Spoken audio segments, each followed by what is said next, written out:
Donc, bonsoir à toutes et à tous. On va pouvoir commencer. Il est 19 h. Donc, on a des invités dans la salle qui viennent tout juste d'arriver. Donc, point 1, ouverture de la séance. Point 2, déclaration du maire. Quelques points en déclaration ce soir, bien évidemment. Comme toujours, dernière séance de l'année 2024. Marché festif ce samedi dès 14 h. Donc, une panoplie d'activités et d'événements qui auront lieu ce samedi au marché festif, donc au camping municipal de Brownsburg-Chatham. Ça va vraiment être beau à voir. Depuis les 3 dernières années, l'événement, en fait, ne prend que de l'ampleur. Donc, on en est vraiment très heureux et on vous invite en grand nombre. N'oubliez pas, le stationnement dans les rues de nuit, maintenant, à partir de 11 h, donc, est interdit pour faciliter, bien évidemment, le déneigement, aussitôt qu'on va avoir de la neige. Donc, on se prépare tout de suite. Stationnement dans les rues interdit.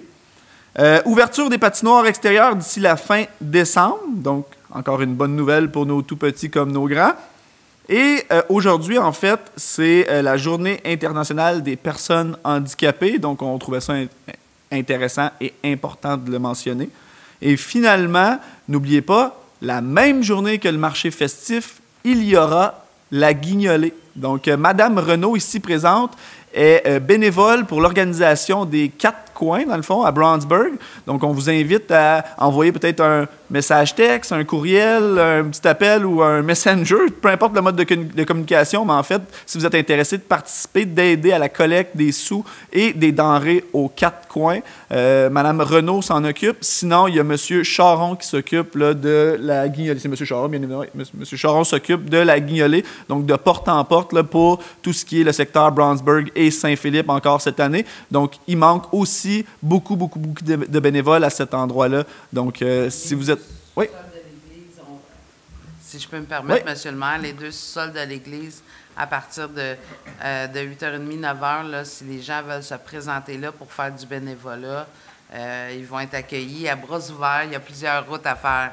À bras ouverts. N'oubliez pas, on est plus de 35 000 de population dans Argenteuil. Malheureusement, on voit toujours les mêmes bénévoles. Donc, si vous voulez commencer le bénévolat, c'est une belle place pour commencer. C'est juste une journée en plus.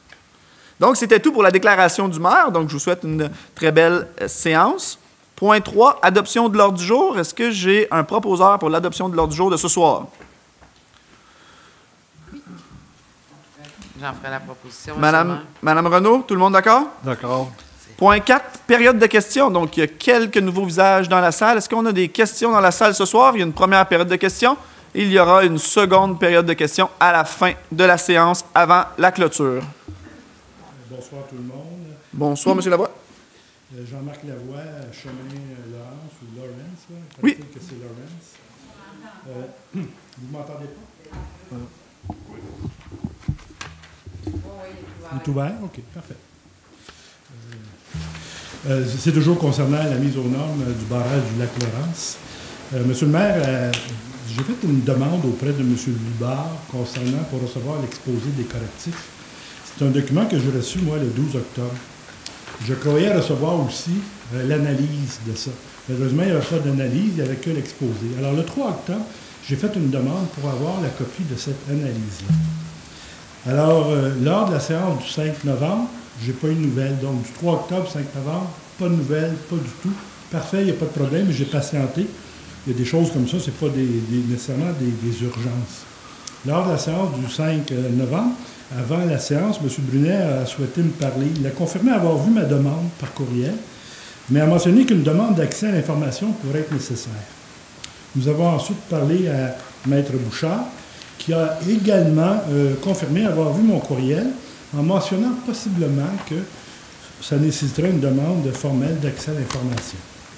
Lors de cette discussion-là, à brûle-pourpoint devant la table, j'ai appris que le montant initialement prévu pour la démolition du barrage auquel la Ville s'était engagée à contribuer semble avoir disparu de l'entente.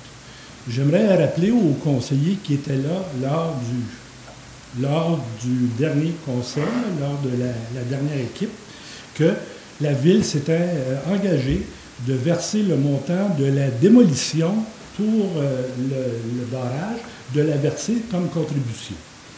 J'ai appris aussi que le bassin de taxation pourrait être modifié. Il y avait un bassin de taxation qui avait été établi, qui a été publié, Et ce bassin de taxation-là pourrait être... Alors, on aimerait en savoir un peu plus. Puis, naturellement, j'ai appris que le programme de subvention semble toutefois toujours en place, mais j'y reviens. Le 26 novembre, donc j'ai fait la demande le 3 octobre. Le 26 novembre, j'ai finalement reçu le document demandé, mais celui-ci était largement caviardé. Maître Bouchard a cependant inclus, M. Bouchard, Maître Bouchard, a cependant inclus les articles pertinents de la loi sur les avis et les recours possibles. Alors, concernant les recours pour la loi à l'accès de l'information, s'il y en a un qui l'a utilisé, moi je l'ai utilisé à de nombreuses fois avec l'équipe de Coder à Montréal, et je n'ai pas l'intention de l'utiliser cette fois-ci. Il va falloir qu'on trouve une façon de régler l'information, de divulguer l'information autrement, parce que commencer à recourir, là, c'est un peu comme la grande noirceur qui arrive à Brownsburg.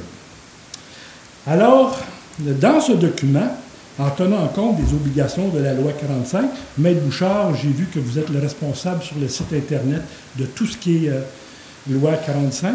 Vous êtes la personne... la loi 25, pardon, oui, je m'excuse. Alors, il est normal que certaines informations soient caviardées. Alors, les informations personnelles, c'est tout à fait normal. Les informations dont la révélation pourrait nuire à la compétitivité d'une entreprise, c'est normal. Les informations liées aux dommages possibles en cas de rupture du barrage, c'est tout à fait normal que ce soit noirci. Cependant, ma question demeure. Que cherche-t-on à cacher au-delà des éléments justifiés? Même la conclusion, là, c'est noirci au complet. Ça veut donc dire que moi, le document que j'ai reçu, l'exposé que m'a remis M. Bubard le 12 octobre, le 2 octobre, il y a des recommandations, des suivis et une date qui nous amène en décembre 2025. Alors là, je vais déposer mes questions auprès de tous les membres du Conseil. Je vais vous en donner une copie tantôt. Puis je ne m'attends pas à une réponse ce soir. Je ne m'attends pas du tout à une réponse ce soir. J'en ai déjà 2 pour vous, M. Lavoie. Parfait. Ça va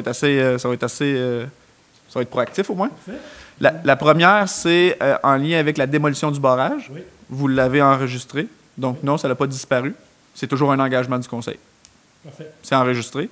Vous aurez la rediffusion. Sinon, vous pouvez la trouver sur la TVC d'Argenteuil. Sinon, ça va passer au Canal 9. Parfait. Ça, c'est nous qui l'avons. Oui.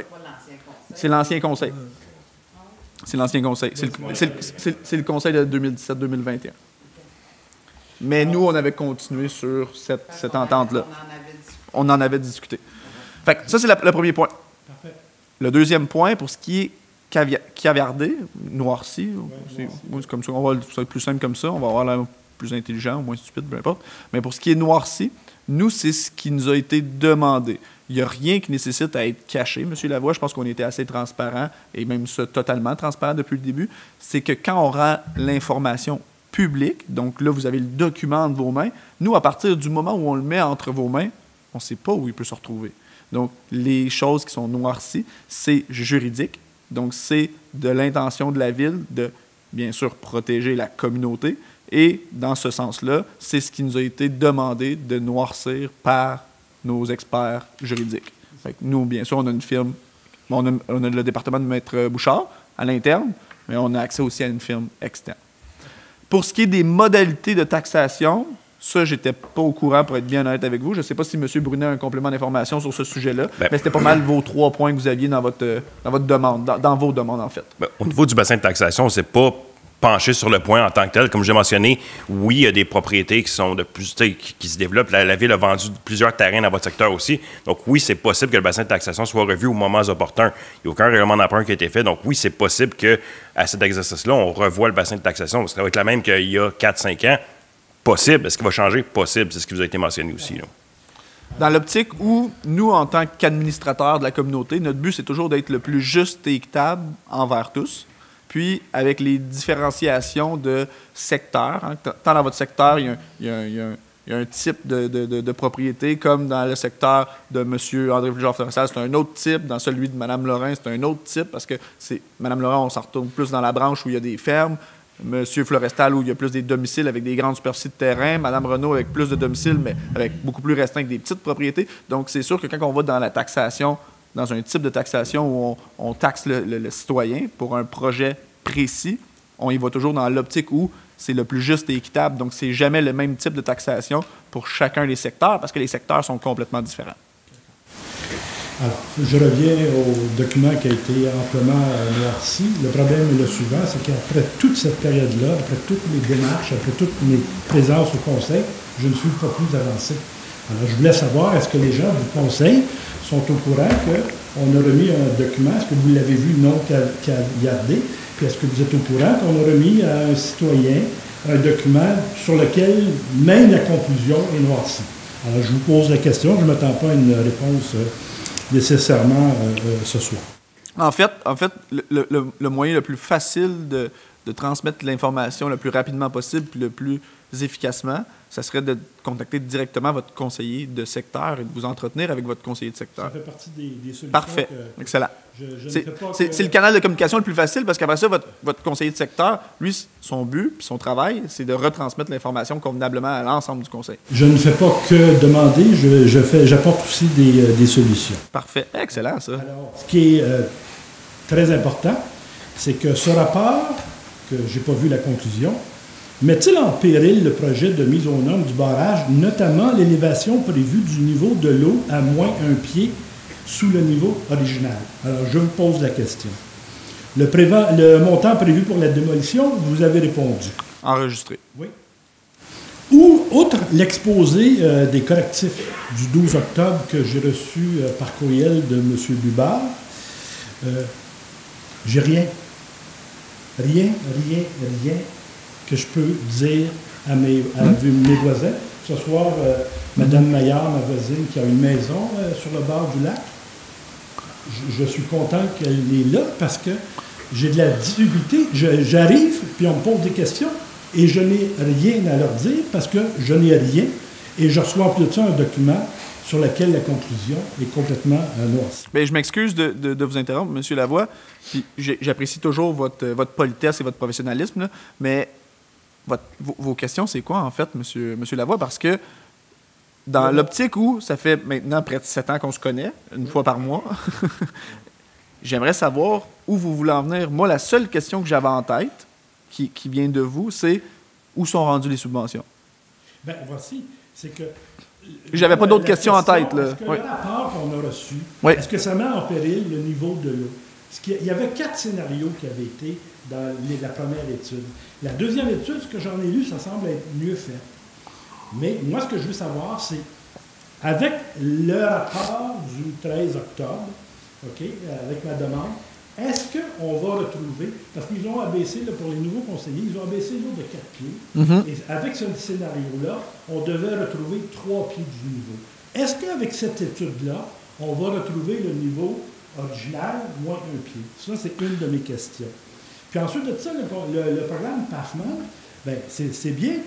Il a été reconduit jusqu'au 31 mars 2026. Mais là, les travaux doivent avoir lieu avant le 31 décembre 2027. Fait que ça fait 21 mois entre les deux. Alors, quand vous allez faire les travaux, est-ce que le programme, vous ne le savez pas, mais là, plus qu'on prend de temps, là, Monsieur Lavoie, dans le rapport qui vous a été transmis, là, il y avait une partie de la conclusion qui n'était pas caviardée, qui mentionnait quoi dans la conclusion? Qu'il fallait faire les correctifs au 31 décembre 2027. Donc, la même date que vous venez de nous dire. Donc, nous, la Ville, on doit finaliser le remplacement du barrage au 31 décembre 2027, comme le programme PAFMAN le mentionne. Donc, vous comprenez que les dates, on a les mêmes que vous, puis c'est ce qu'on... Il est en ce moment... Il va être... Vous savez, on adopte le budget la semaine prochaine avec le programme triennal d'immobilisation. Il est au PTI qu'on appelle 2026. Donc, les dates que vous m'avez mentionnées pour le PAFMAN, c'est ce que la Ville va respecter. Là. Donc, la subvention, c'est jusqu'à concurrence de 500 000, environ 60 Oui, exact. Mais vous êtes supposé avoir fait les dépenses pour recevoir la subvention. Oui, mais je vous l'ai dit, il faut que nous, on finisse les travaux pour le 31 décembre 2027. Donc, les dépenses vont avoir été engagées aux mêmes dates que le programme vous mentionne. Bien, c'est ce que vous nous demandez, c'est ce que je vous réponds. Parfait. C'est bon, j'en prends bonne... Alors, M. le maire, dans le dossier, on a l'impression qu'on fait un pas en avant puis 2 pas en arrière. Que faisons-nous pour dissiper les nuages? Alors, J'avais l'intention d'envoyer un courriel à M. Barry cette semaine. Je vais déposer à la fin de la séance mes questions. Et puis, il faut que ce soit un peu plus clair. Voici, il y a plus de ça. Il y a des élections qui s'en viennent. Alors, le conseil qui est là présentement, je serais très heureux de tous vous revoir sur le prochain conseil. Mais on ne sait pas ce qui va arriver.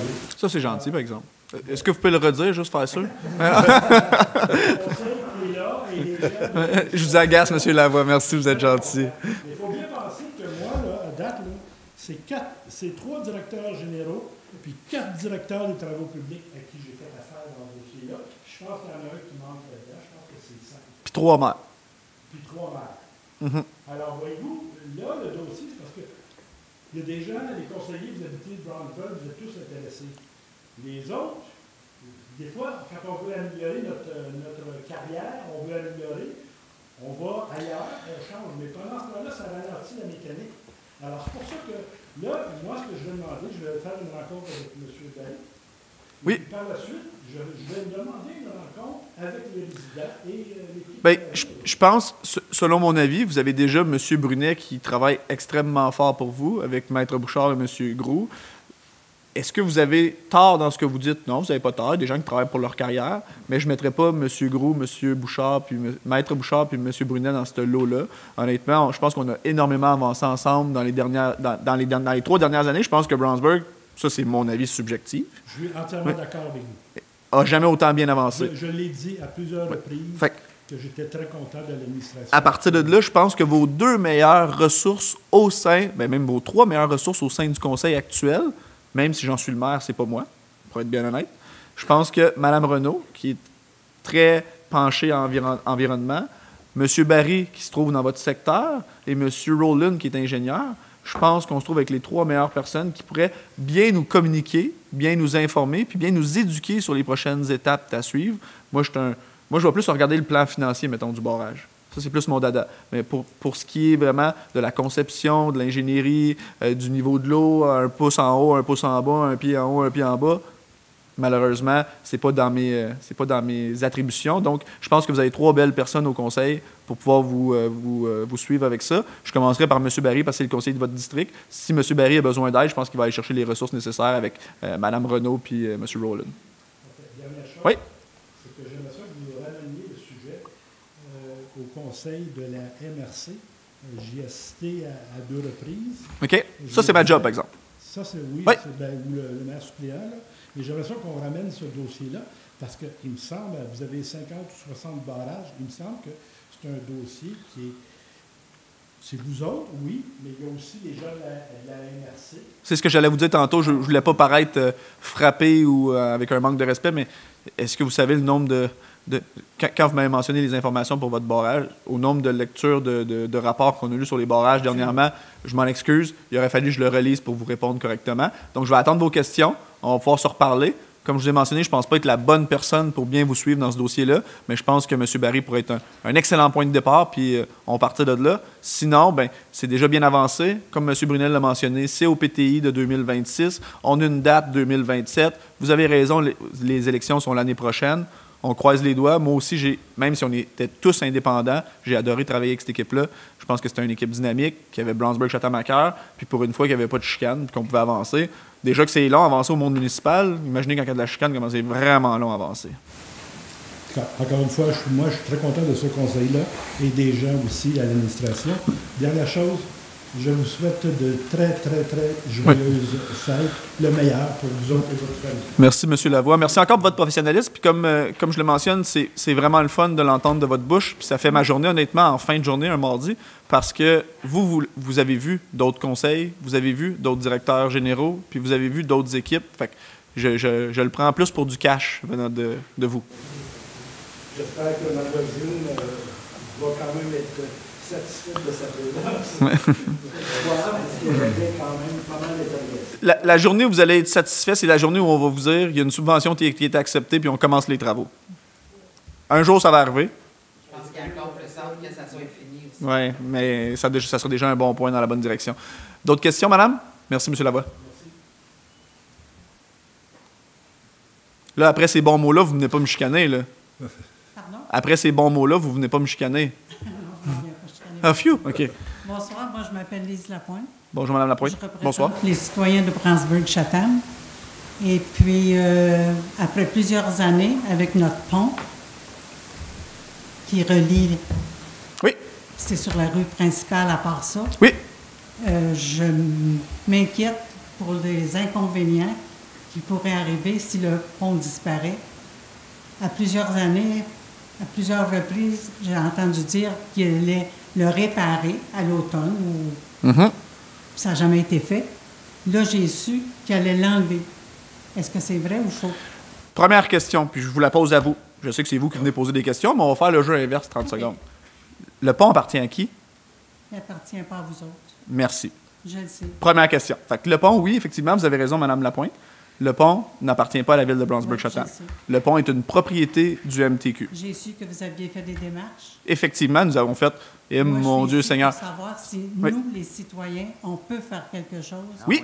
pour éviter ça. 5 C'est ce que je veux savoir. 511, option 4, puis là, vous vous fâchez. Ça, c'est le numéro à appeler? Oui, 511. Vous allez tomber sur un message enregistré. Vous De faites Transport Québec. du ministère des Transports du Québec et de la Mobilité durable. 511, et vous faites l'option 4. Puis là, vous dites, le maire de Brownsburg me dit de me fâcher ici. Puis là, vous vous fâchez aussi longtemps que vous voulez. Bon, c'est rare que je me fâche, mais dans des conditions comme ça, je pense que si c'est ça que ça prend, je serais peut-être capable un peu. On l'a mentionné, vous allez voir, il y a une entrevue qui va sortir là, à la TVC. Elle est déjà sortie, mais elle va sûrement passer à votre télévision sous peu. Donc, la TVC d'Argenteuil est venue. Malheureusement ou heureusement, on a fait avec les médias qu'on a locaux. Hein? Fait que c'est sûr que si on peut pousser ça un peu plus loin, ça va être favorable pour Brownsburg. On l'a fait en présence de M. Quévillon et de Mme Renaud. M. Quévillon est conseiller du district 3, Mme Renaud, conseillère du district 4. Donc, le pont, c'est comme... Entre nous ouais, deux. ouais, c'est ça, je dirais pas où je m'en Non, c'est allais. pas de niaiser. C'est comme la fesse droite puis la fesse gauche. Puis là, il y a le pont. Fait que- C'est parce que ça peut être dangereux si le pont disparaît. ben, en fait, Il arrivait quelque chose dans c'est- Brownsburg. c'est pas dans les orientations, Mme Lapointe. Le pont ne disparaîtra pas. La situation est la suivante. Le pont doit être réparé. Nous aussi, on est très inquiets, puis on est très au fait des inconvénients potentiels qui peuvent survenir à la suite de la fermeture du pont. La fermeture, ça ne veut pas dire la disparition du pont. La fermeture, ça veut dire que le pont ne pourra plus être emprunté pendant une certaine période de temps X. Le problème, c'est que la période de temps X, on ne la connaît pas. Il est là le problème. Parce que c'est Fait que, est-ce que c'est ridicule. 1 an? Est-ce que c'est 2 ans? Est-ce que c'est 3 ans? Puis là, c'est enregistré, puis je le dis. Malheureusement, ma confiance auprès du ministère des Transports du Québec a été écorchée. Parce qu'en 2022, ils l'avaient mis à leur programme pour la rénovation du pont. Avec une date. On avait fait des suivis. En 2022, ils ont repoussé cette date-là en 2023. En 2023, ils ont mis une date X, fixe. En 2023, ils ont repoussé cette date-là en 2024. En 2024, on les a rencontrés à plusieurs reprises. On a fait les démarches. On les a même aidés dans leur travail, même si ce n'était pas notre travail de les aider dans leur travail. Et il y a 7 mois, on leur a posé la question fermement. Est-ce que vous allez nous dire d'ici la fin de l'année, il y a 7 mois, là, en août, c'est en août, notre en avril. En avril, on avait rencontré le ministère des Transports du Québec dans une conférence, puis on leur avait mentionné, est-ce que dans 7 mois, à la fin de l'année, vous allez nous dire que vous allez fermer le pont? Puis ils nous avaient dit non. Puis ça, je peux jurer avec ma main sur la Bible, ça ne me dérange pas. Il avait dit qu'il ne le fermerait pas. Il nous arrive le 26 novembre pour nous dire finalement qu'il allait le fermer. Et je me suis tellement fâché qu'ils nous ont donné un intermédiaire pour nous parler. Fait que, Ça fait qu'il y a quelque chose à part les appeler? non, malheureusement, non. Là, on est dans un plan de communication. Nous, on se retrouve beaucoup plus dans le trouble que qu'est-ce que vous pensez, Mme Lapointe, parce que nous, il faut réorganiser le déneigement, la collecte des déchets, le transport scolaire, la signalisation, tout le trafic que les... Recyclage compost. recyclage compost, mais c'est la collecte tout court, collecte avec un S à la fin. J'ai pas le bon mot, la communauté grecque au bout du chemin de la carrière. Tout le trafic que la communauté grecque amène, il faut le réorganiser. Ça va endommager nos chemins municipaux, parce que là, le trafic va être tout pris à la même place. Ça va brimer la quiétude des gens de Saint-Joseph, principalement, qui ne sont pas habitués d'avoir autant de trafic, parce que le chemin de détour, il est par là. Là, on leur a posé la question aujourd'hui, puis je vous donne même un in. Oui, je vais. Oui. On a même posé aujourd'hui la question si l'installation de la signalisation de détour puis la détérioration du chemin de détour était pour être à nos frais ou à leurs frais. Et ils nous ont répondu à vos frais. Fait que là, on est encore plus fâchés. Mais là, on a tout écrit ça par courriel, fait qu'on a du noir sur blanc. Mais on est vraiment plus qu'on fâchés. Fait que là, la problématique est X, puis on travaille actuellement sur la problématique, même si ce n'est pas de notre ressort, de notre responsabilité. On le fait quand même parce que pour nous, c'est important. Puis, on trouve ça déplorable qu'un projet de reconstruction de pont soit rendu maintenant à presque plus que 7 ans d'attente. C'est longtemps, 7 ans. C'est là. ridicule. Oui, c'est ridicule. Effectivement, vous avez le bon mot. Est-ce quelque chose qui peut être fait aussi pour la lumière? Ça vous a regardé ou c'est eux autres? Bien, la lumière, madame, vous n'aurez plus de besoin. Là. Il ferme le pont. Ok, ça va être Vous n'aurez plus de besoin de la lumière, C'est madame. définitif là, que ça va être fermé. 31 décembre, définitif. On a même fait imprimer des gros 4x8. Parce qu'il y a beaucoup de gens, puis vous aviez la bonne réponse, madame Lapointe. Il y a beaucoup de gens qui ne savent pas que le pont n'appartient pas à la ville de Brownsburg-Chatham et que ce n'est pas une infrastructure qui appartient à la ville de Brownsburg-Chatham. Il y a plus de 9000 ponts et ponceaux au Québec qui appartiennent au MTQ. Fait que celui de la rue principale est un des 9000. Donc, il y a plusieurs projets actuellement en cours pour le MTQ, si on le comprend, mais que nous, on fasse des suivis répétés, qu'on pose la question fermement, qu'on s'implique dans le processus, puis qu'on soit traité de cette façon-là, c'est quelque chose qu'on n'a pas digéré encore. Là. On est encore en train de le gérer comme vous. Parce qu'il y a beaucoup de villes qui prennent de l'exploitation puis qui... Comment je dirais? L'expropriation? Oui. On ne peut pas exproprier le MTQ, madame. Non, pas exproprier. Je veux dire, il y a beaucoup de villes qui s'améliorent. Puis nous autres, déjà, moi, quand j'étais plus jeune, disons que Brownsburg, on avait des magasins, on avait des restaurants, on avait toutes sortes de choses. Oui, mais là on n'embarque pas là-dedans, Mme Lapointe. Aujourd'hui, on n'a plus rien. Là, s'ils nous enlèvent un pont en plus, c'est ridicule. Malheureusement, Mme Lapointe, on n'embarque pas là-dedans parce que vous le savez, ce qui a fait vivre le village de Brownsburg-Chatham pendant ces années-là. Je vais téléphoner, en tout cas, je vais voir qu'est-ce qu'ils vont me dire. On va le dire pour nos auditeurs, mais c'est quand même la Deuxième Guerre mondiale qui a fait vivre Brownsburg-Chatham pendant ces années-là. Là. Ouais. Fait qu'on n'espère pas une Troisième Guerre mondiale, mais Brownsburg-Chatham renaît de ses cendres tranquillement, puis on vous l'a prouvé. Nouvelle école, 26 millions à Saint-Philippe. Rénovation majeure à Bouchard, 20 millions d'investissements. Ça fait 46 millions d'investissements, ça. Une nouvelle aréna qui ne se retrouvera pas sur le compte de taxes des citoyens parce qu'on a été chercher une subvention pour rénover l'aréna entièrement. Une aréna 12 mois par année. Une bibliothèque en plein essor. Des développements qui s'en viennent. Fait que vous avez raison que oui, Brownsburg-Chatham a connu des années florissantes. On y revient. Là, ce qui nous manque, si vous avez des suggestions, ce qui nous manque, c'est des commerces locaux. Aussitôt qu'on est capable d'attirer les commerces locaux, on est en business. Merci beaucoup. Merci, Mme Lapointe.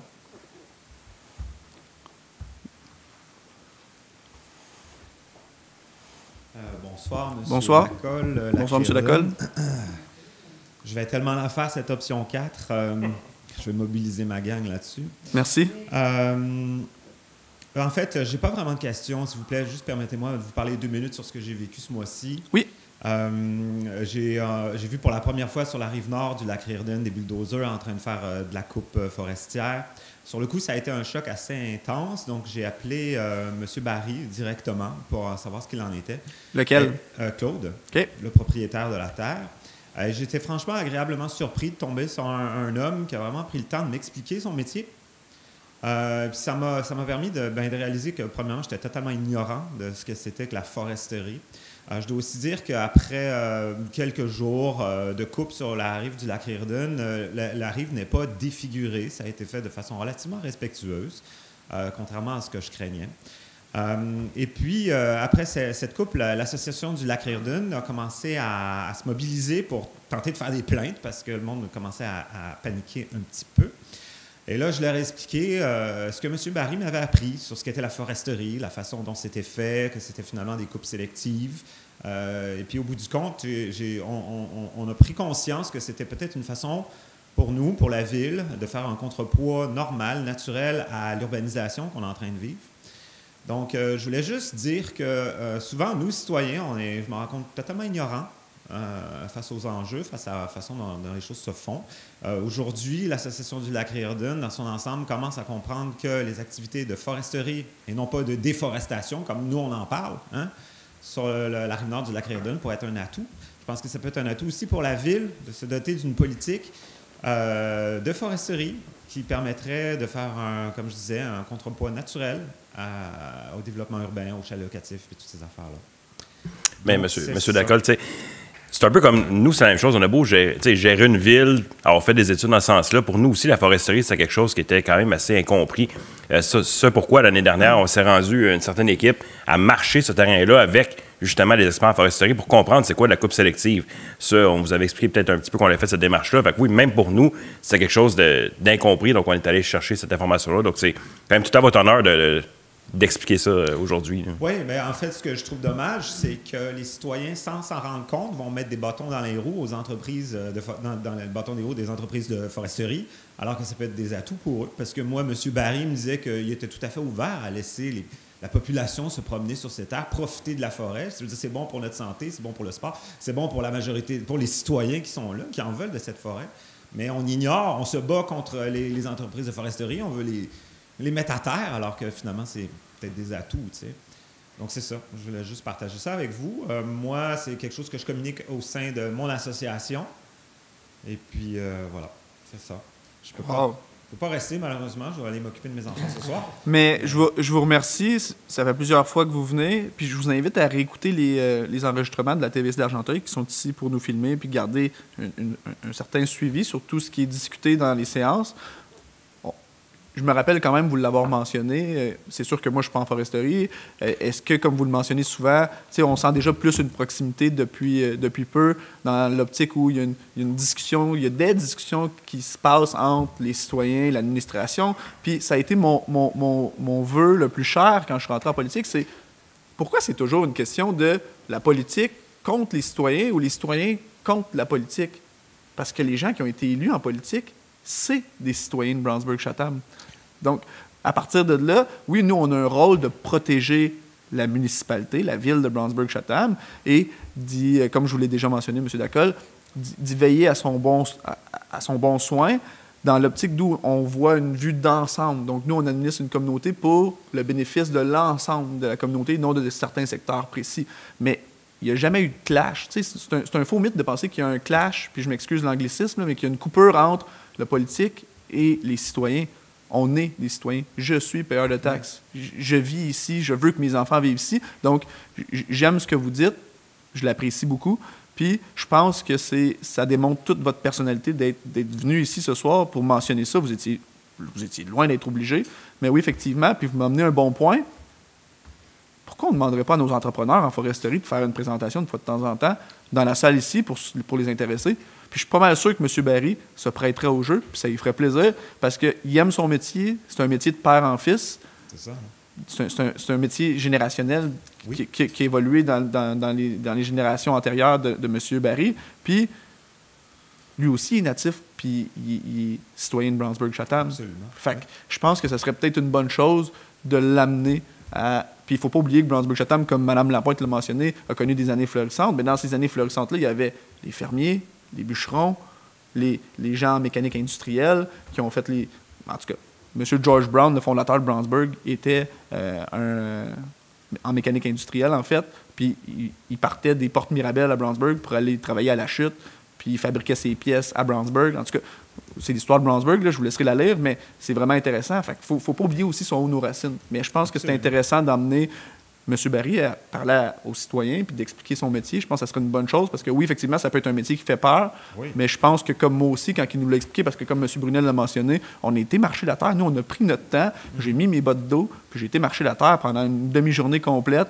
Puis on a discuté avec M. Barry, avec son équipe, avec ses professionnels, puis ils nous ont expliqué c'était quoi couper des arbres. Ouais. Parce que moi, chez nous, je fais des feux, mais je prends tout le temps le bois mort pour le faire. Je coupe jamais un arbre vivant. Fait que moi aussi, je veux la garder comme vous, la forêt. Mais il y a un travail à faire avec ça, puis on a besoin de bois. Fait que comment faire un pont entre les deux, comme vous le mentionnez? Oh oui, mais c'est une question d'éducation. Exactement. On ne comprend pas trop. Nous autres, on voit ça comme un meurtre. Là, puis... Exact. On pensait la même chose que vous avant d'y aller. C'est ça, exactement. Donc, écoutez, merci de m'avoir Merci. écouté. Je vous souhaite une bonne soirée. Je dois y aller. Il faut que je m'occupe de mes Merci, enfants. M. Lacolle. Puis vous le savez, puis je pense que vous pouvez le mentionner. Je pense qu'on répond toujours aux questionnements. Fait que si vous avez des questionnements, si vous voulez qu'on discute de quelque chose, Je vais être là. j'ai toujours retourné mes appels en 24 heures. Parfait. Merci. Hein? Au revoir. Merci. D'autres questions dans la salle avant qu'on poursuive?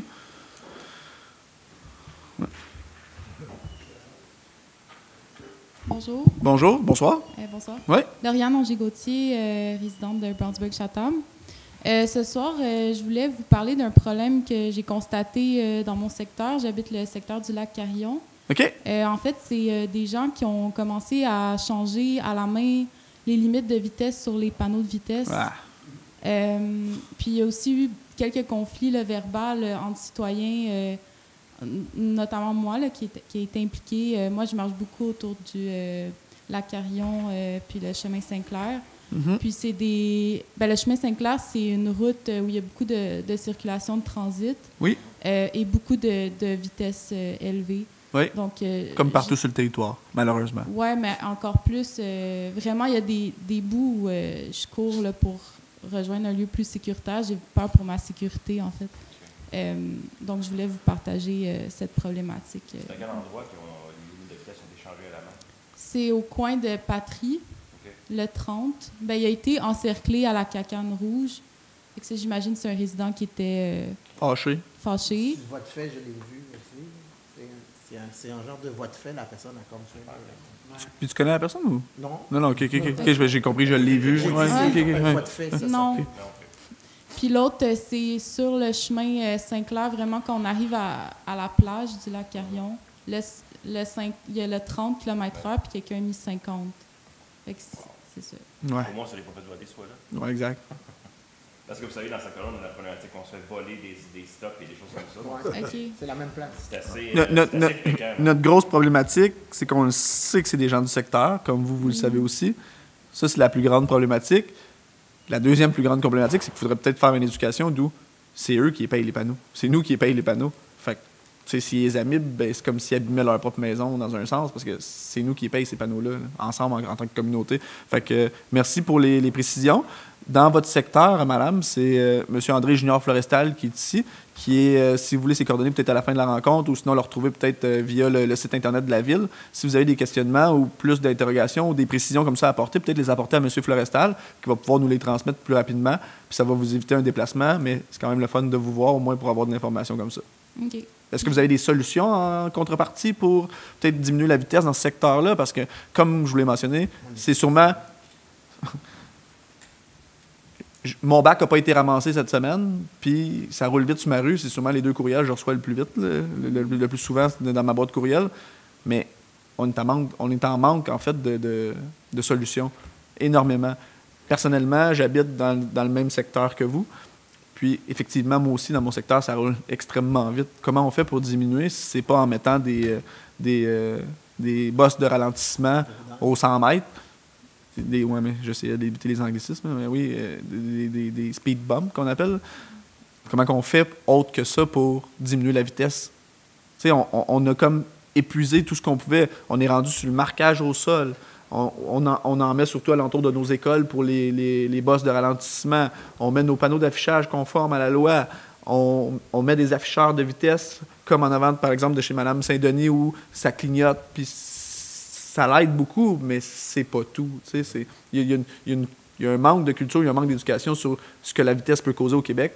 C'est plate parce que nous, on le voit avec la sortie de nos pompiers actuellement, au nombre de fois qu'ils sortent pour des accidents. Ils sortent plus souvent présentement pour des accidents d'automobile que des feux. C'est des pompiers, hein? Puis, oui. Si je peux me permettre, M. le maire, on a aussi dans nos statistiques, je pense, lorsque les policiers sont là et ils donnent des constats d'infraction, Oui. C'est des secteurs qui sont quand même, pas dans le cul-de-sac, mais presque, là. Oui. Et c'est tout le temps des gens qui habitent dans le secteur. Donc, c'est difficile dans ce temps-là de les... Bien, va falloir renouveler notre blague, là, peut-être en rappelant la SQ. Mais la Sûreté du Québec avait fait un bon travail. Il avait été dans votre secteur dernièrement, puis on l'a fait à la blague, mais c'est même pas drôle, c'est même pas une joke. Mais... La Sûreté du Québec avait été dans votre secteur, puis avait donné en 4 heures-ish, en 4 heures approximativement, 30 tickets, 30 personnes de votre secteur. Pas un touriste, pas quelqu'un qui venait en visite, pas un camionneur. 30 tickets, puis 30 gens de votre secteur. Fait que, tu sais, ces gens-là, s'ils ont des enfants, il va falloir trouver une façon de les sensibiliser parce que je peux pas acheter des bosses de ralentissement au 100 mètres. Là. Fait que, non, on peut pas. La communauté, on peut pas faire ça. Fait que, Non, mais je suis d'accord si pour, vous avez des pistes de mesures solutions, ce serait sensibilisation. intéressant. Excuse-moi. Je suis d'accord pour les mesures de sensibilisation. Il va falloir trouver peut-être une façon plus concrète de faire des mesures de sensibilisation parce que, honnêtement, oui, effectivement, c'est un problème pas juste dans votre secteur, c'est un problème partout. Là. Vraiment, vraiment un gros problème. Ici, là, la 344 dans le secteur de M. Rowland, là, on doit recevoir 100 courriels par année. C'est déplorable, honnêtement. Mais on a un peu les mains liées. Qu'est-ce qu'on fait? À part mettre des panneaux d'affichage, appeler la Sûreté du Québec à chaque fois qu'on a une plainte, dire que ça roule vite dans le secteur, puis qu'elle y aille, comment je fais pour réduire concrètement? Il faut changer nos façons de faire.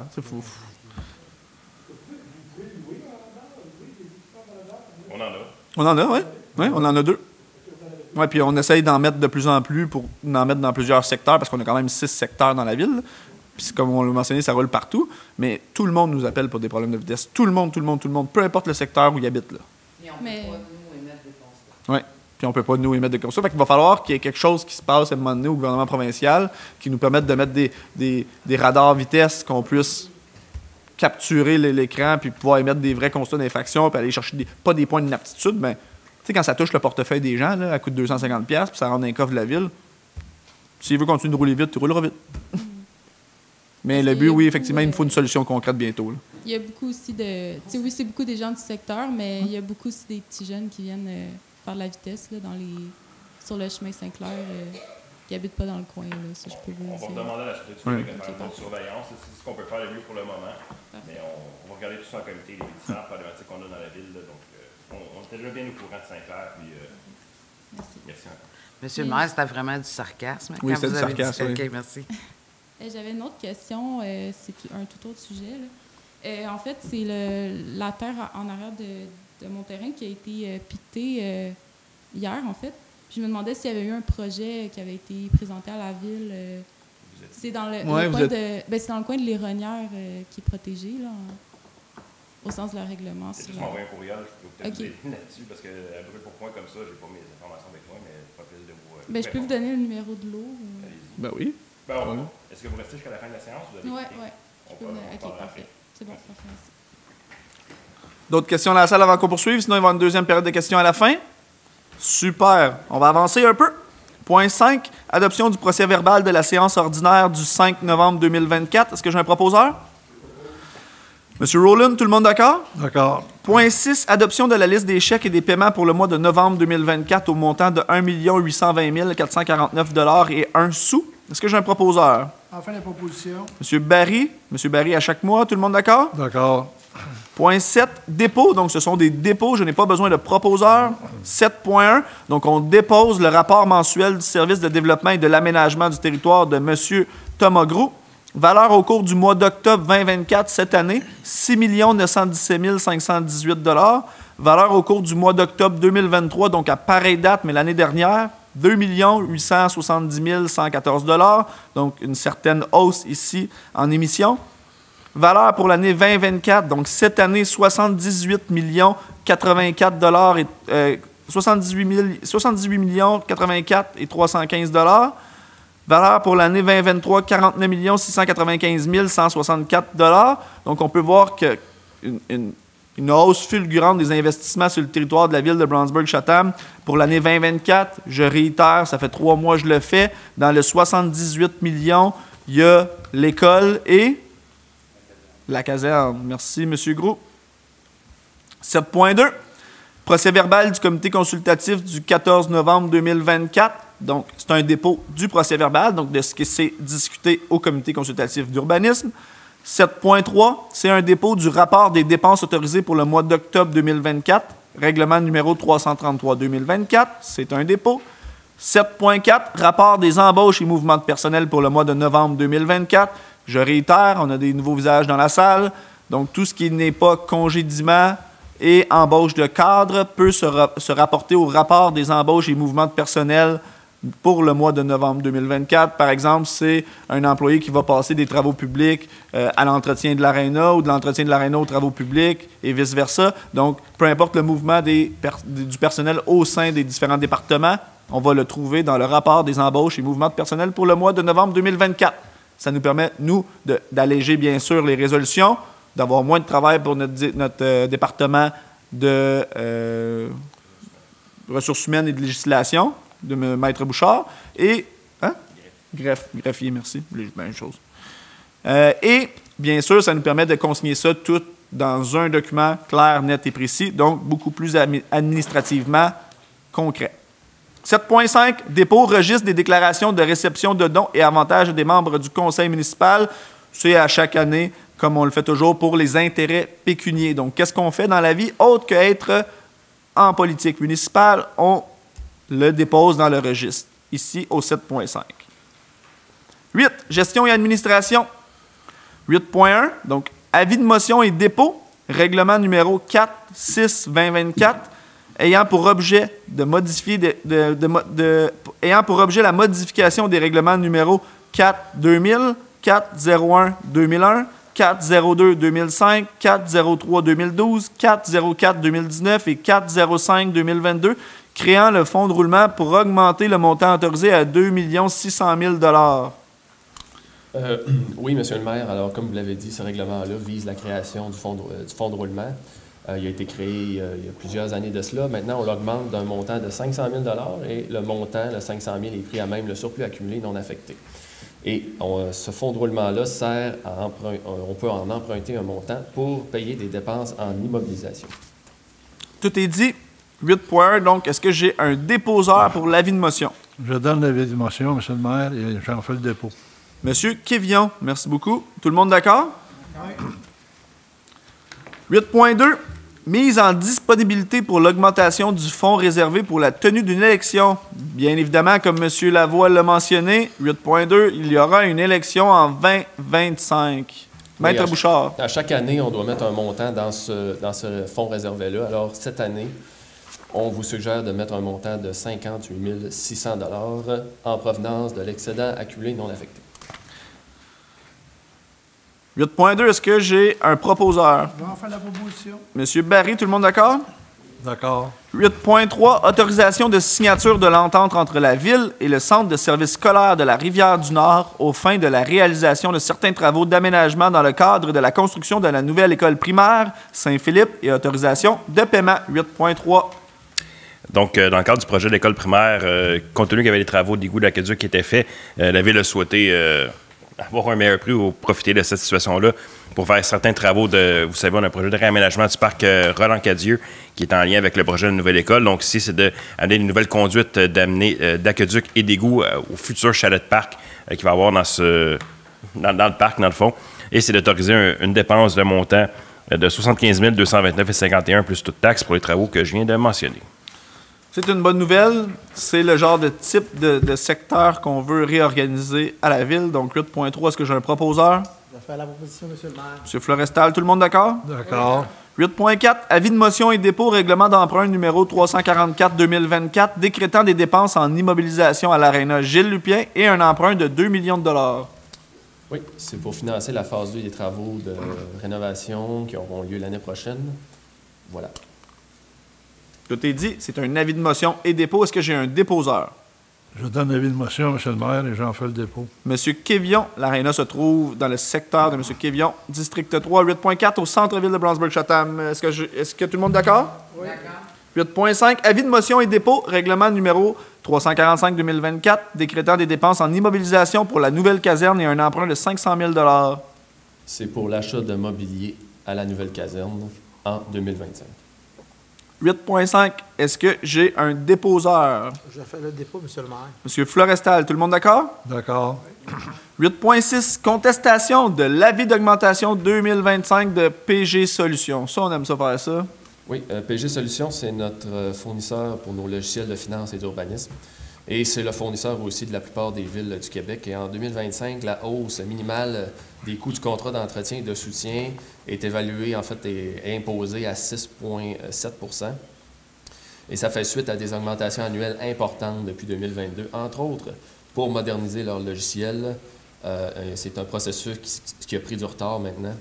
Et on trouve que cette hausse-là est beaucoup trop élevée, surtout par rapport à l'IPC pour 2024, et qu'on désire respecter la capacité de payer les contribuables. Alors, on vous suggère de contester l'avis d'augmentation en 2025 de PG Solutions pour leur contrat d'entretien et aussi de demander à la MRC d'Argenteuil d'appuyer la demande de la Ville. Tout est dit, c'est assez simple. Est-ce que j'ai un proposeur? J'en ferai la proposition, M. le maire. Madame Renaud, tout le monde d'accord? D'accord.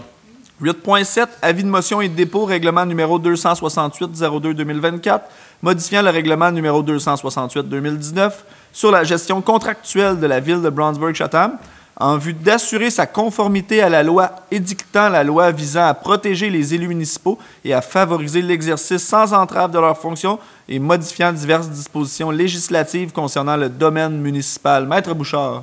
Oui.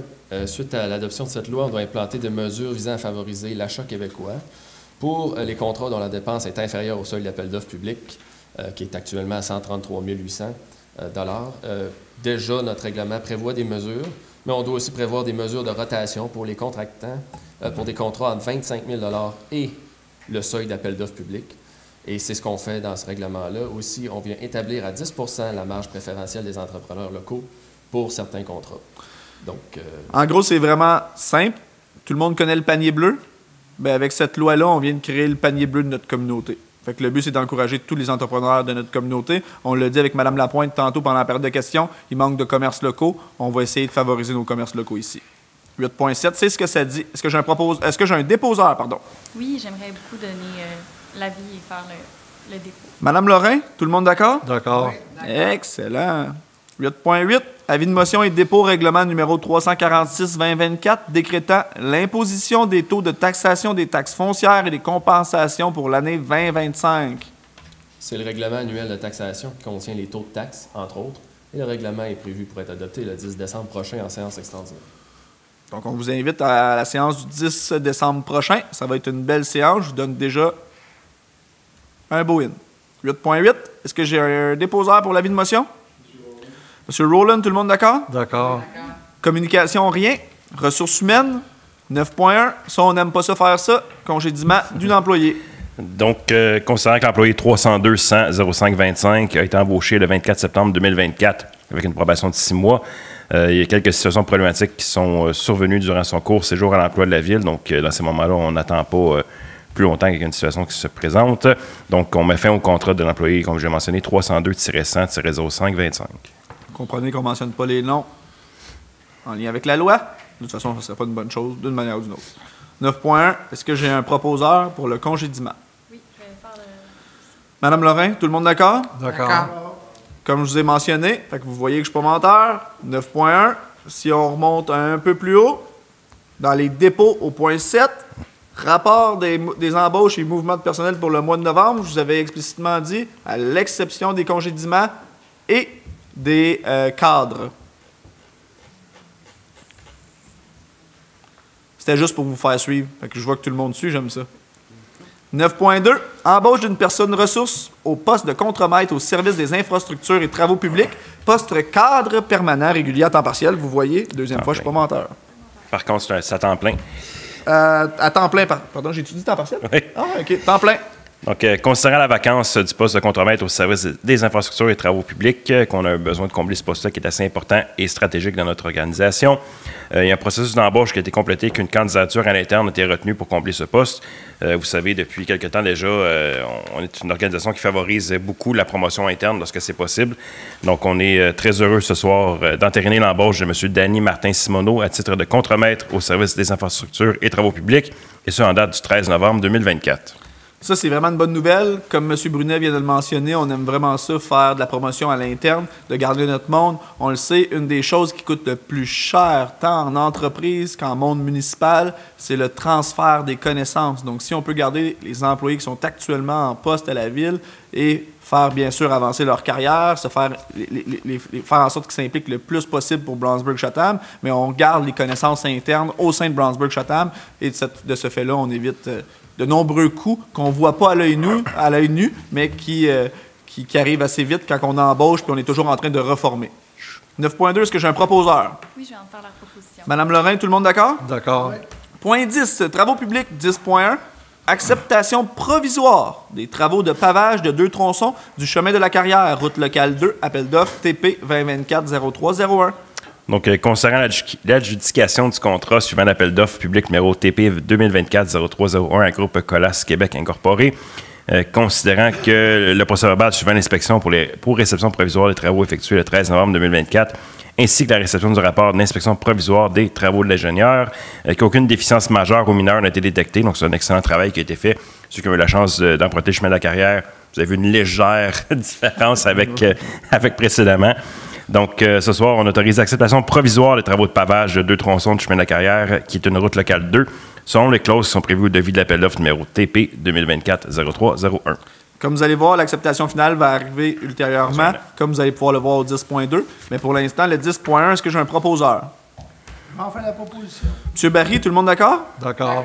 10.2, acceptation finale des travaux de réfection des infrastructures et de la chaussée des rues Thomas Hall et Terrace Hill, appel d'offres 2023-07. Donc, c'est une acceptation finale ici qui survient un an après l'acceptation provisoire. Donc, il y a eu une adjudication de contrat suivant l'appel d'offres public numéro 2023-07 à Émile Foucault Excavation Incorporée par la résolution 23-04-129. Donc, on accepte ce soir finale des travaux de réfection de ces 2 rues-là, donc Thomas Hall et Terrace Hill, selon les clauses prévues de vie de l'appel d'offres numéro 2023-07 et qu'on autorise également la libération de la retenue de 5 % selon la clause prévue dans le même appel d'offres. Donc, 10.2, acceptation finale des travaux de réfection des infrastructures, donc les rues Thomas Hall et Terrace Hill, contrairement à la rue principale et au pont qui divise le district 3 et le district 4, appartiennent à la ville. C'est drôle, ils sont faits, il y a eu un appel d'offres, puis on vient de faire l'acceptation finale. On est sûr que les MTQ sont capables d'en faire autant. 10.2, est-ce que j'ai un proposeur? J'en fais proposition, M. le maire. M. Quévillon, tout le monde d'accord? D'accord. 10.3, service pour la gestion des eaux usées et potables sur le territoire de la ville de Brownsburg-Chatham, octroi de mandat de gré à gré. Oui, donc c'est simplement un contrat qu'on met de gré à gré avec Aquatech, Société Gestion de l'eau incorporée. Donc, c'est un contrat qui entérine le mandat qu'on avait octroyé à Aquatech, qui se terminait au mois de mai 2024. Donc, c'est une dépense d'un montant total de 30 600, soit payable à même le budget d'opération. C'est quelque chose qui était déjà au budget d'opération 2024. On vient simplement entériner le contrat de gré à gré pour compléter l'année. C'est uniquement du légal. Exact. Donc, 10.3, est-ce que j'ai un proposeur? Enfin, la proposition. M. Barry, tout le monde d'accord? D'accord. 10.4, résultat de l'appel d'offres TP 2024-0202, service de collecte et de transport de matières résiduelles, excluant le recyclage, pour 1 an avec 2 années d'option, adjudication de contrat. Donc, on va reprendre peut-être des termes du titre. Donc, c'est excluant le recyclage. On se le rappelle, le Recyc Québec a forcé les villes à se regrouper avec d'autres organisations pour ce qui est la collecte de recyclage à compter du 1er janvier 2025. Ce que la Ville a fait via la régie intermunicipale. Exactement. Pour le bien de tous, par exemple, merci M. Brunet, je ne voulais juste pas vous couper, on va juste diviser ce qui est collecte et transport des matières résiduelles, puis ce qui est en fait, il y a le service de collecte, puis il y a la disposition des matières. Là. Fait que c'est 2. Là, on parle vraiment de collecte et de transport. Exact. Donc, qui va être géré par la Régie intermunicipale Argenteuil-de-Montagne. Exactement. À partir du 1er janvier 2025. Donc, si la Ville est en appel d'offres pour ce qui est du reste, donc compost, déchets et gros rebut, si on peut dire. Déchets ultimes. Déchets ultimes. Merci. Donc, suivant l'appel d'offres public, il y a 3 entreprises qui ont déposé une offre pour un contrat d'1 an avec 2 années d'option. Donc, suivant le processus d'appel d'offres, le contrat soit octroyé au plus bas soumissionnaire conforme, soit la compagnie 294-5380 Canada Inc., qui est connue sous le nom de Transport Sanitaire Hayes, au montant de 1 896 544,83 $. Donc, on comprend ici, c'est pour les 3 années. Si on compare à un contrat qu'on a cette année, donc, la Ville avait déjà réalisé un contrat pour 4 mois cette année. Donc, si on extrapole tout ça, c'est une baisse par rapport aux dépenses de déchets 2024. Donc, on est bien satisfait de ça. D'avoir retourné en appel d'offres. Exactement. Donc, le fait d'avoir retourné en appel d'offres avec une année plus 2 années d'option nous a permis de sauver des coûts. Donc, on est assez satisfait de ça. Donc, c'est d'octroyer le contrat, comme je viens de le mentionner, à Transport Sanitaire Hayes au montant mentionné. Fait que là, on réitère. Bac vert, bac brun, toujours sous la gestion de la municipalité. Bac bleu, RIADM, R-I-A-D-M. Donc, 10.4, est-ce que j'ai un proposeur? Je vais en faire la proposition. M. Barry, tout le monde d'accord? D'accord. 10.5, mise en disponibilité et autorisation d'achat véhicules électriques neufs pour le service des infrastructures et des travaux publics. Donc, comme mentionné dans des précédentes séances, la Ville a démarré sa transition de certains de ses véhicules vers une énergie plus verte, donc l'énergie de véhicules électriques. Il y a quelques mois, on avait déjà fait l'acquisition d'une première camionnette. Ce soir, on vient d'en faire une deuxième. Donc, c'est auprès de l'entreprise Payet Chevrolet Buick GMC au montant de 82 693,15 toutes taxes incluses. Donc, c'est sensiblement le même prix qu'un véhicule à essence, sauf que la Ville va économiser l'essence à partir de la réception du véhicule. Donc, c'est d'autoriser l'achat auprès de GMC Payet pour le Chevrolet EV 3WT 4x4 au montant de 82 693,15. Bien évidemment, donc comme on l'a mentionné, il y a un renouvellement de la flotte de véhicules qui doit être fait aux travaux publics, que ce soit des véhicules à essence, des véhicules électriques. On avait vu un certain enthousiasme des membres du conseil municipal et de l'administration de pencher un peu plus vers l'électrique et de bien sûr pas aller 100% vers l'électrique, puis pas être 100% à l'essence, mais d'avoir une belle mixité des deux pour faire en sorte que quand on a de la longue route, par exemple, Brownsburg-Chatham, c'est 255 km² de territoire, donc 50% asphalté et 50% non asphalté, de faire en sorte que d'avoir un véhicule électrique pour certains usages est très, très, très favorable pour le département, en fait. Donc, tant qu'à renouveler un véhicule qui était dû pour être renouvelé au PTI, donc au carnet de la flotte de véhicules, de faire en sorte de le renouveler à essence encore, bien, on est aussi bien de se moderniser puis d'aller vers une optique beaucoup plus durable. 10.5, est-ce que j'ai un proposeur? J'en fais la proposition, M. le maire. M. Quévillon, tout le monde d'accord? D'accord. Oui.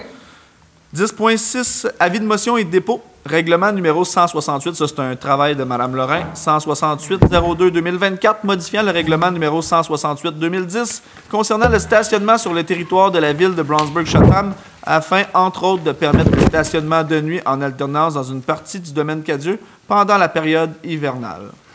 Donc, c'est suivant une demande de citoyens qui avait été formulée dans le secteur du domaine Cadieux. Il faut comprendre ce secteur qui est quand même assez dense, mais les stationnements hors route étaient très dense. N'était pas efficace pour accueillir le nombre suffisant de véhicules.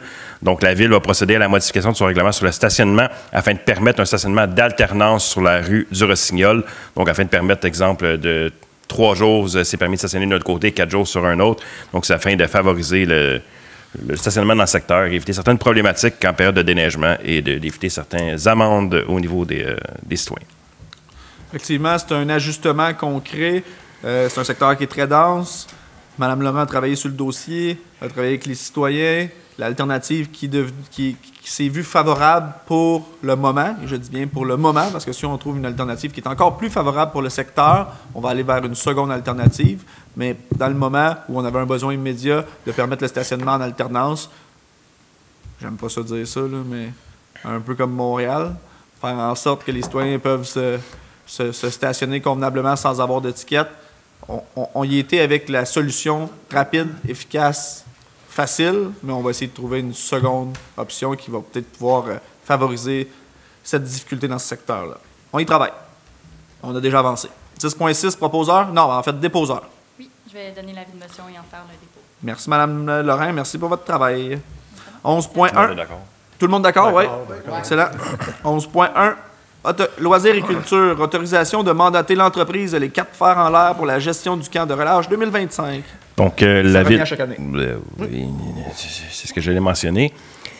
La Ville fait affaire avec l'entreprise Les 4 Fers en l'air depuis un certain temps déjà et se trouve satisfait des services qui sont offerts à sa population. Donc, ce soir, c'est de remandater Les 4 Fers en l'air pour la gestion du camp de la relâche 2025. Et que le tarif d'inscription soit de 85 $ par enfant pour les citoyens de la MRC d'Argenteuil et de 50 $ par enfant pour l'utilisation du service de transport pour les résidents de la MRC d'Argenteuil et le tout à partir du budget des loisirs et culture numéro 02 750 00 447. Tout est dit. 11.1, proposeur. Je fais la proposition, M. le maire. M. Florestal, tout le monde d'accord? D'accord. 11.2, autorisation de mandater l'entreprise des 4 Fers en l'air pour la gestion du camp de jour, saison estivale 2025. Donc, c'est un peu le même principe que le précédent. Dans le fond, c'est de mandater l'entreprise des 4 Fers en l'air pour la période estivale 2025. Cette fois, l'entreprise s'engage à offrir ce camp de jour aux citoyens de la ville au tarif de 170 $ par semaine, que le coût pour la ville de Brownsburg-Chatham sera de 65 $ par enfant. Donc, ça revient à 105 $ par semaine par enfant. Donc, on subventionne un certain montant par semaine et par été par enfant. Donc, le tout ici est payé à même le budget loisirs et culture pour le poste 02 750 00 447. Vous êtes tellement bon, M. Brunet. Encore une fois, tout est dit. 11.2, est-ce que j'ai un proposeur? Je fais la proposition, M. le maire. Tout le monde d'accord? D'accord. 11.3, autorisation de dépôt d'une demande de candidature auprès du programme de la Fondation Impact de Montréal pour la construction d'un mini-terrain multisport. Hop là, on aime ça. Vous savez, une des chances préférées de notre administration est de trouver des projets ou des subventions qui existent pour que les projets coûtent le moins cher possible à la population. Ici, considérant que la Fondation Impact de Montréal / le CF Montréal a entrepris un projet ambitieux visant à construire 10 mini-terrains multisports dans différentes communautés du Québec, que ce projet a pour objectif de promouvoir la pratique d'activité physique chez les jeunes vivant dans des régions où les infrastructures sportives sont insuffisantes, tout en favorisant l'inclusion sociale. Considérant que dans le cadre de cette initiative, la ville de Brownsburg-Chatham envisage de déposer une demande pour acquérir l'un de ces mini-terrains au centre-ville de notre ville, près de l'aréna Gilles Lupien, que la ville a rempli tous les critères d'admissibilité établis par la Fondation Impact de Montréal et dispose des ressources nécessaires pour compléter le projet en cas d'approbation. En conséquence, le Conseil autorise notre directrice du service des loisirs et de la culture à déposer une demande de candidature auprès du programme de la Fondation Impact de Montréal pour la construction d'un mini-terrain multisport. Et on invite tous les citoyens à se croiser les doigts à partir d'aujourd'hui afin qu'on puisse accueillir un mini-terrain multisport à compter de 2025. Donc, on le mentionne à la Fondation Impact de Montréal, on se croise les doigts, puis on réitère Mme Lapointe qui a mentionné qu'il n'y avait plus rien dans le centre-ville. Donc, ce serait le fun d'avoir un mini-terrain multisport. Ce serait vraiment favorable pour tout ce qui est de nos jeunes. Il faut les faire bouger, il faut les sortir de leur tablette. Donc, 11.3, est-ce que j'ai un proposeur? C'est avec joie que je vais le proposer, M. le maire. M. Florestal, un fan de soccer en plus. Tout le monde d'accord? D'accord. 11.4, approbation de l'offre de services professionnels et octroi de contrat à la firme Cardin-Julien Inc. pour les services professionnels en architecture de la phase 2 de l'aréna Gilles Lupien. Travaux de réfection intérieure. Donc, précédemment, il y a eu un avis de motion et un dépôt du règlement d'emprunt pour ce qui est de la phase 2 des travaux. On se le rappelle, j'aime toujours ça le rappeler, la phase 1 des travaux visait l'enveloppe du bâtiment, donc tout ce qui est isolation, revêtement extérieur, drain français, système de gicleur, éclairage, électricité. Donc, tout ça a été refait dans la phase 1. La phase 2 vise, entre autres, à remplacer les bandes, l'ajout de structures en arrière des bancs, mais également des visiteurs. On veut la configuration des bancs des joueurs, des bancs de punition. Ça. Donc, afin de faire ça, on a besoin de l'aide d'une firme d'architecture pour finaliser les plans et devis pour qu'on puisse aller chercher des prix pour ça. Et vous savez que la Ville, encore une fois, l'administration cherche à encourager le plus possible les entreprises locales. Donc, si la firme Cardin-Julien, son président, M. Cardin, est résident de la MRC d'Argenteuil, donc plus précisément à Wentworth. Donc, on est bien heureux d'utiliser cette firme pour pouvoir nous aider dans la phase 2 des travaux, qui est un projet de communauté. Donc, c'est d'autoriser l'offre de Cardin-Julien au montant de 62 500 plus toute taxe applicable pour ce qui est des plans et devis de la phase 2 de la rénovation de l'aréna Gilles Lupien. Faites-moi confiance. On était fiers de notre aréna Brownsburg-Chatham. Après cette phase-là, on pourra plus redevenir plus fiers que ça. C'est incroyable quand on va pouvoir mettre les images publiques là, de ce que ça va avoir l'air à l'intérieur. C'est incroyable. 11.4, est-ce que j'ai un proposeur? Bon, ben, je suis fier de le proposer. Donc. Merci, M. Barry. Tout le monde d'accord que M. Barry est fier de proposer? D'accord. On est tous fiers, je pense. Merci. Service de sécurité incendie, 12.1, autorisation de lancement d'un appel d'offres public visant les travaux de réfection de la toiture de la caserne d'incendie de Brownsburg. Pas la nouvelle, là, parce que le toit n'est pas encore là. Non, exact. C'est des travaux qui figuraient au carnet de vœux qu'on appelle depuis déjà plusieurs années. Donc, on a finalisé les plans et devis pour ce qui est de la rénovation de la toiture, puisque le bâtiment va demeurer propriété de la Ville, même après la finalisation de la construction de la nouvelle caserne, et que c'est une toiture qui coule tout le temps. Là. Juste la semaine passée, nous avions une réunion, il y avait des chaudières un peu partout, donc on doit régler le problème afin d'assurer la pérennité de ce bâtiment. Donc, c'est d'autoriser, dans le fond, notre service ou la Ville plutôt à lancer l'appel d'offres via le système électronique d'appel d'offres. Tout est dit. Quand l'eau rentre par les conduits d'électricité, c'est pas vraiment bon. 12.1, est-ce que j'ai un proposeur? Okay. M. Rowland, tout le monde d'accord? D'accord. 12.2, autorisation de signature, entente entre la Ville de Brownsburg-Chatham et le Centre intégré de santé et de services sociaux des Laurentides, communément appelé le CIS, concernant l'implantation et le fonctionnement d'un service de premier répondant de niveau 3. Donc, considérant la résolution 2301-21 approuvant la bonification du service premier répondant de niveau 2 à niveau 3 sur l'ensemble du territoire de Broadsburg-Chatham par les pompiers, considérant qu'il y a lieu de procéder à la signature du protocole d'entente avec le 6 des Laurentides. Donc, ce soir, le Conseil autorise la signature de cette entente. La bonne nouvelle dans ce dossier-là, c'est que quand on passe de niveau 1 à niveau 3, habituellement, on va vers l'avant, on évolue. Fait que c'est une bonne chose. 12.2, est-ce que j'ai un proposeur? J'en fais proposition, M. le maire. M. Quévillon, tout le monde d'accord? Oui. 13, service du développement et de l'aménagement du territoire. 13.1, demande de PIIA, numéro 2024-62, relative à une demande de certificat d'autorisation visant à la rénovation extérieure du bâtiment principal, propriété située au 220 route du Canton. Je réitère, j'aime ça le faire. PIIA pour les nouveaux visages dans la salle. Plan d'implantation et d'intégration architecturale.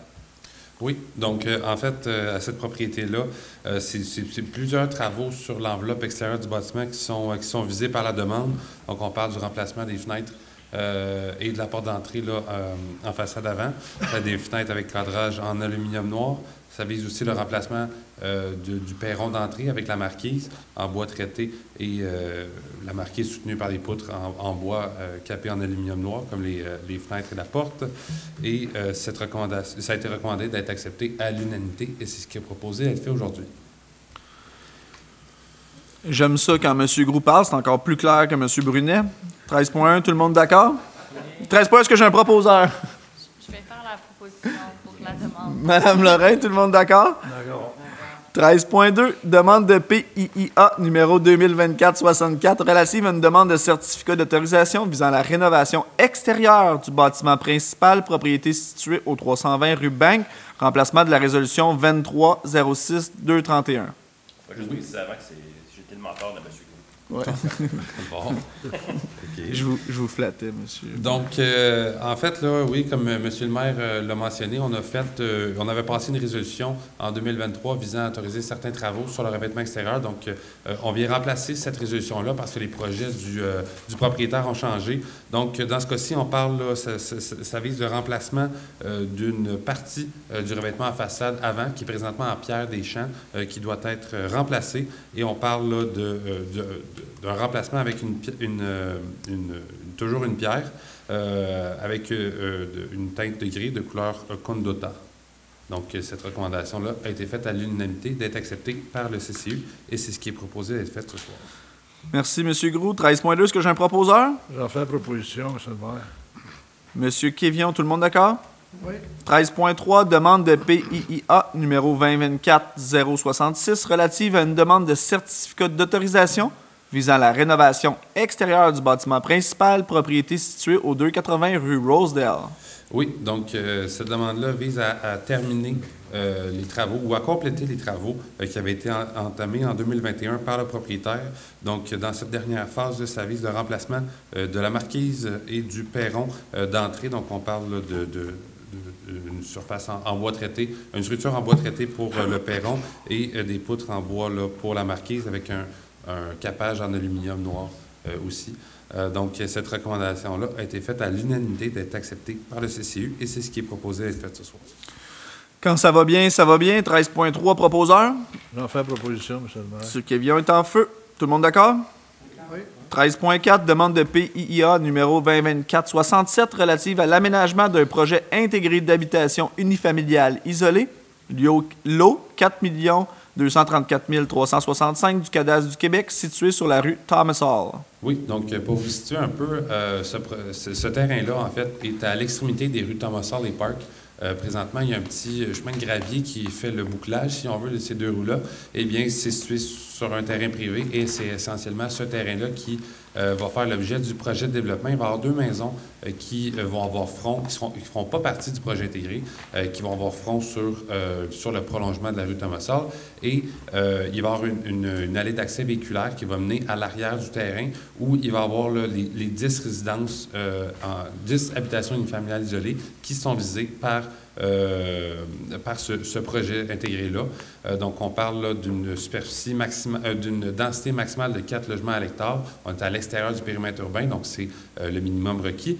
Et, dans le fond, ce projet-là, pour répondre aux critères, prévoit un respect des milieux naturels qui sont présents sur le site. Donc, on parle de 2 milieux humides et de la conservation de plusieurs armatures en réutilisant un chemin qui était déjà existant sur le terrain. Ça préconise les espaces de roulement en gravier avec l'enrochement dans les fossés, tel que prévu dans les critères du règlement PIA. Les bâtiments offrent des styles transitionnels qui se définissent par un design intemporel, incluant des couleurs neutres pour les matériaux de revêtement extérieur. Et c'est des bâtiments qui vont répondre à des normes énergétiques supérieures et qui seront orientés pour maximiser l'ensoleillement. Donc, c'est de cette manière-là que les membres du CCU sont parvenus à dire que, dans le fond, le projet répondait aux critères qui sont assez sévères ou stricts quand même là, pour les projets intégrés résidentiels dans ce secteur-là. Donc, ce qui est proposé d'être fait aujourd'hui, c'est l'acceptation et c'est la recommandation à l'unanimité qui avait été faite par le CCU. 13.4, je pense que tout est dit. On a quasiment l'air de faire vraiment bien notre travail. Est-ce que j'ai un proposeur? J'en fais proposition, M. le maire. M. Kévion, tout le monde d'accord? Oui. 13.5. Adoption du règlement numéro 197-04-2024, amendant le règlement de zonage numéro 197-2013 de la ville de Brownsburg-Chatham, tel que déjà amendé, afin de modifier la liste des activités professionnelles à domicile et d'ajouter des dispositions spécifiques au centre de biométhanisation. Donc, il y avait consultation publique aujourd'hui à 6h30, comme spécifié sur nos communications. 13.5, est-ce que j'ai un proposeur? Monsieur Gros, en fait, excusez-moi. Oui, bien, en fait, si je résume un peu rapidement, là, en fait, on vient ajouter les services de toilettage d'animaux domestiques à la liste des activités professionnelles autorisées dans le règlement de zonage. On sait que c'est une liste limitative, donc si ce n'est pas écrit, ce n'est pas permis. Donc, on vient de l'ajouter suite à une demande citoyenne. Et on vient là aussi ajouter des dispositions spécifiques pour les centres de biométhanisation en zone agricole. Donc, lorsque sous le code d'usage A102, si l'activité est permise à la grille et que quelqu'un veut s'ouvrir un centre de biométhanisation dans ces zones-là, c'est certaines normes par rapport aux distances séparatrices par rapport aux maisons, au périmètre urbain et autres éléments comme ça qu'on veut protéger, qui doivent être respectés. Donc, l'adoption du projet de règlement avait eu lieu à la séance de septembre. Il y a eu quelques échanges là, sur la conformité de ce projet de règlement-là avec la MRC, mais aujourd'hui, on vient faire l'adoption du règlement et qui va être transmis à la MRC pour conformité par la suite. 13.5, est-ce que j'ai un proposeur? Tout est dit. Monsieur Rowland, tout le monde d'accord? D'accord. Oui. 13.6, adoption du second projet de règlement numéro 197-05-2024, amendant le règlement de zonage numéro 197-2013 de la ville de Brownsburg-Chatham, tel que déjà amendé, afin de modifier les grilles de spécification de certaines zones à vocation rurale et villégiature. Oui, donc, en gros, ce projet de règlement-là vise à limiter les usages récréatifs qui permettaient indirectement de la location à court terme dans les zones rurales et villégiatures au nord du territoire, qui correspondait à une manière un peu déguisée de faire de la location à court terme. Donc, ça fait suite, ce projet de règlement-là fait suite à des démarches qui avaient été entreprises en 2021 pour venir vraiment encadrer cet usage-là. Mais là, il y a eu plusieurs projets de centres de vacances ou de camping et autres usages récréatifs qui sont en activité sur la portion nord du territoire. Et il y a lieu maintenant de venir limiter ces possibilités-là. Et les membres du Conseil se réservent la possibilité d'en autoriser à travers des processus uniques, si on veut, ou particuliers à certains terrains, s'il y a un projet qui pourrait être bénéfique pour la communauté.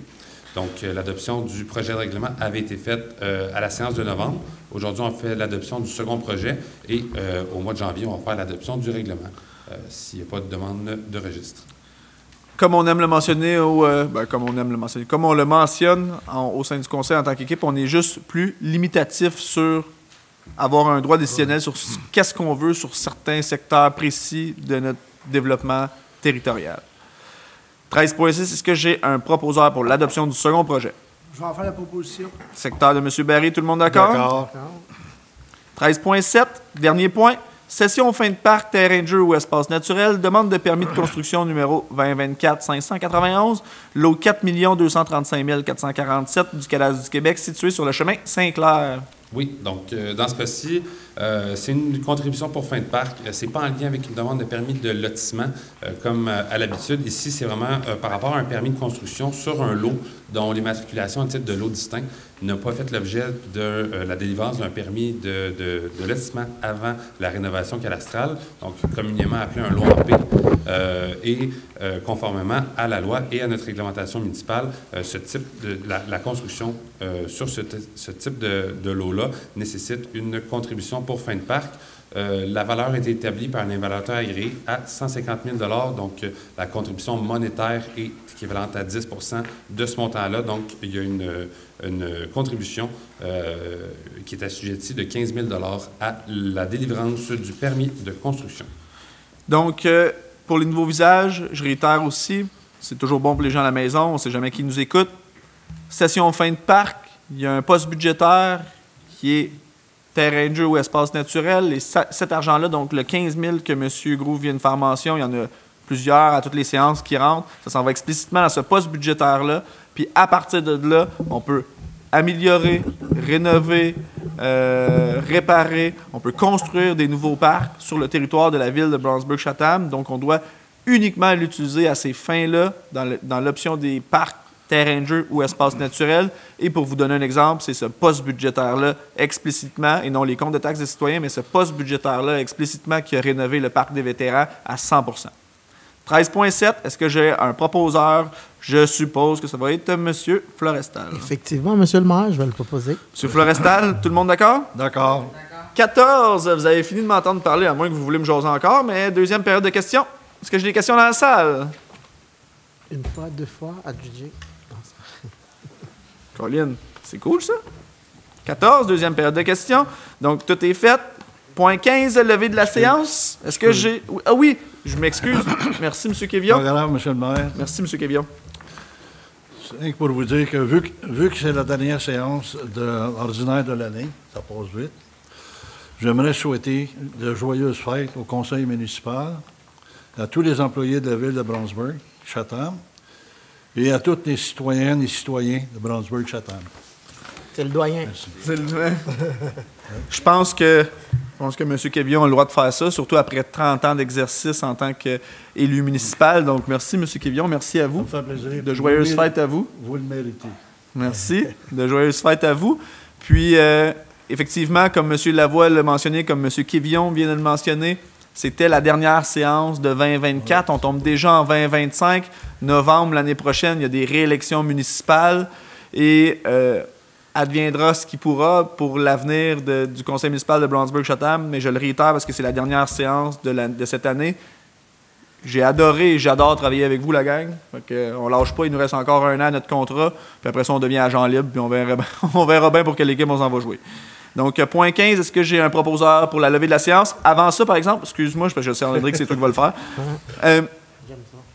Ben, ça fait 3 ans que tu le fais. On s'habitue. Avant ça, j'aimerais juste ressouligner, guignoler, Mme Renaud, Martin Charon, ça prend des bénévoles, donc 2 personnes contact pour la guignoler ce samedi. Marché festif, Oui. on n'oublie pas la Journée internationale des handicapés, on tient à le ressouligner. Et l'arrivée des patinoires extérieures sous peu. Sur ce, sinon, je vous souhaite une excellente soirée. Est-ce que j'ai un proposeur pour la levée de la séance? Je vais le proposer, M. le maire. M. Florestal, tout le monde d'accord? D'accord. Hey, merci la gang.